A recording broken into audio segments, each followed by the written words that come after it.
Kembali lagi di Cerita Cinta Channel. Jangan lupa like, comment, and subscribe ya. Terima kasih.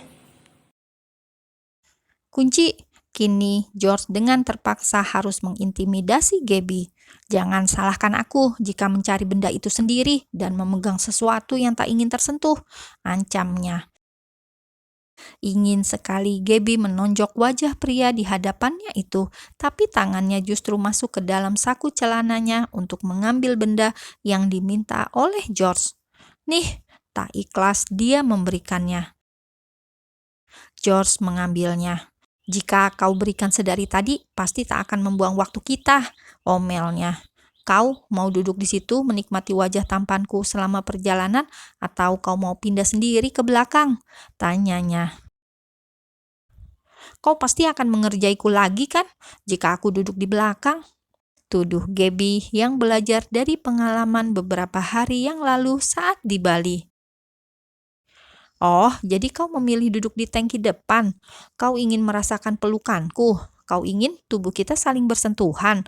Apa kau lupa jika motormu ini motor gede yang membuat pengendaranya harus mencondongkan tubuhnya agak ke depan? Aku sih tak masalah jika kau menginginkan hal itu, tapi kau harus bertanggung jawab jika kita akan berakhir di kamar hotel, ujar George menakut-nakuti. Peletak. Sentilan cukup keras Gabby layangkan pada kening George yang ternyata berotak mesum. Otakmu liar, hinanya dengan kesal. Gabby pun memilih turun. Ia tak mau sungguh berakhir di kamar hotel. Dilihat dari cara George, sepertinya pria itu sedang mencoba mengambil hatinya kembali. Gabby ingin melihat sejauh mana usaha pria itu untuk mendapatkannya. Ia pun akhirnya duduk di jok belakang yang lebih tinggi posisinya dibandingkan bagian depan. George mulai menghidupkan motornya. Tanpa helm, wajahnya serasa ditampar oleh angin yang berhembus. Gabby duduk dengan tegap di belakang. Tak ada keinginan sedikit pun dirinya untuk berpegangan dengan George. George melirik dari kaca spion.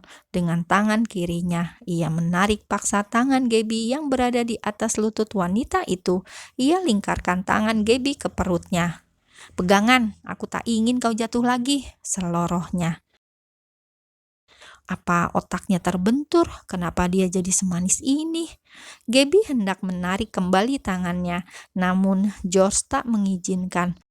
Genggaman erat kedua tangan itu membuat Gabby tak berkutik.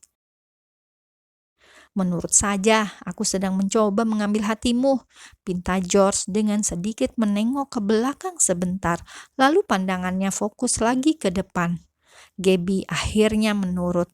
Ia membiarkan tangan sebelah kirinya berpegangan pada jas yang dikenakan oleh George. Aku seperti berboncengan dengan manekin jika kau hanya diam saja, kelakar George. Maksudnya ia ingin tangan Gabby yang satunya juga ikut memeluknya, tapi wanita itu tetap meletakkan tangan kanannya di atas lutut, hingga membuat George lagi-lagi harus menarik tangan itu dan menautkan kedua tangan Gabby di atas perutnya. Nikmati keromantisan ini, aku tidak tahu bagaimana caranya membuat romantis untuk menyentuh hatimu. Gabby menghembuskan nafasnya. Ia mencoba menerima usaha yang dilakukan oleh George, meskipun ia ingin membentengi hatinya agar tak mudah luluh. Tak ada perbincangan antara keduanya. Gabby diam seperti patung, namun tangannya perlahan mengendur, tak lagi memeluk George. Ia memilih berpegangan pada jas sisi kanan dan kiri. Bukankah George memintanya untuk berpegangan, bukan memeluk? Itulah sebabnya George tak menarik kembali tangan Gabby selagi wanita itu masih mau berpegangan padanya. Sesekali George mengucek matanya yang terkena debu jalanan. Hal itu tak luput dari penglihatan Gabby. Karena tak menggunakan helm, membuat partikel-partikel kecil itu mudah masuk ke dalam matanya.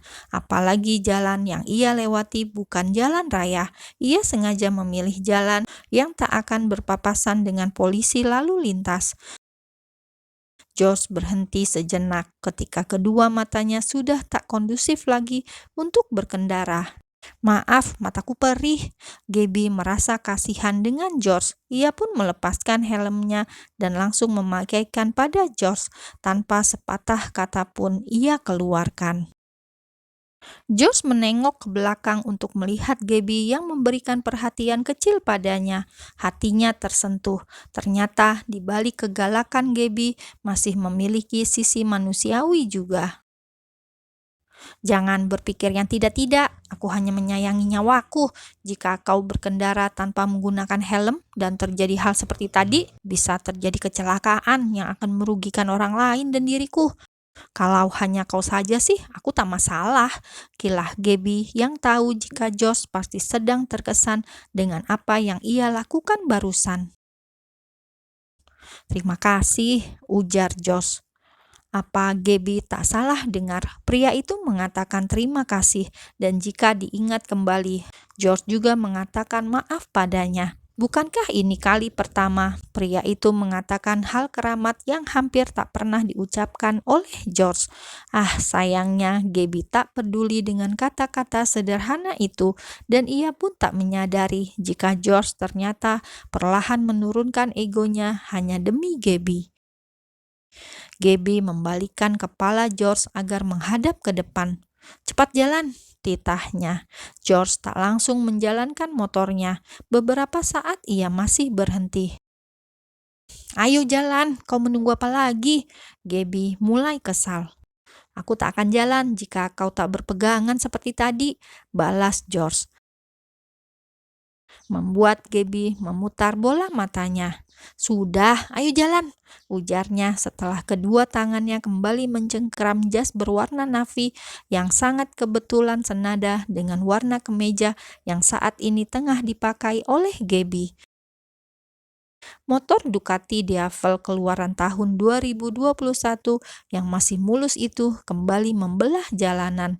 Tak ada percakapan antara keduanya, hanya sapaan angin dan sahut-sahutan suara mesin kendaraan di jalan yang terdengar di telinga mereka. Josh memberhentikan motor di depan salah satu ruko yang berjejer banyak berbagai jenis penjual di sana. Ia mematikan motor, langsung mengambil kuncinya, dan turun membiarkan Gabby tetap duduk manis di atas motor. Pria itu membuka helmnya, meletakkan di atas tangki motor. "Tunggu sebentar," ujar George mengelus rambut Gabby sejenak. Sebelum mendapatkan amukan dari Gabby, ia langsung berjalan menuju salah satu ruko. Gabby hanya melihat kemana George menghilang dari pandangannya. Entah apa yang dilakukan oleh George, Gabby hanya membuang nafasnya dan mencebikkan bibirnya. Ia dibuat menunggu untuk beberapa saat. Andai ia tak bertemu George, pasti sekarang sudah berada di atas kasur kesayangannya, atau ia sudah berkutat di depan MacBook-nya untuk mendesain dan membuat konten di YouTube-nya. Di saat Gabby menunggu, ponselnya lagi-lagi berbunyi. Tasnya ia balikan ke depan untuk mengambil benda pipih itu. Dilihatnya sudah ada 30 panggilan tak terjawab dari nomor yang sengaja tak ia simpan. Mau tak mau, Gabby mengangkat panggilan itu. Sesungguhnya ia sangat malas, namun jika tak diangkat, pasti akan menelpon lagi. Bahkan dirinya sudah ganti nomor ponsel pun, sang penelpon tetap bisa mengetahui nomornya yang baru. "Apa?" ketusnya setelah menggeser tombol hijau ke kanan. Gabby menengok ke kanan dan ke kiri, melihat kondisi sekitar setelah mendengar dari sang penelpon. "Dasar psikopat, apa kau memata-mataiku? Berhenti mengganggu hidupku. Berapa kali aku katakan padamu, alasanku tak menyukaimu," kesal Gabby meneriaki sang penelpon. Dari kejauhan, George melihat Gabby yang sedang berbicara dengan benda pipih. Ia pun melihat raut wajah Gabby yang terlihat sangat marah. Buru-buru ia menghampiri Gabby, takut terjadi sesuatu hal yang tak diinginkan.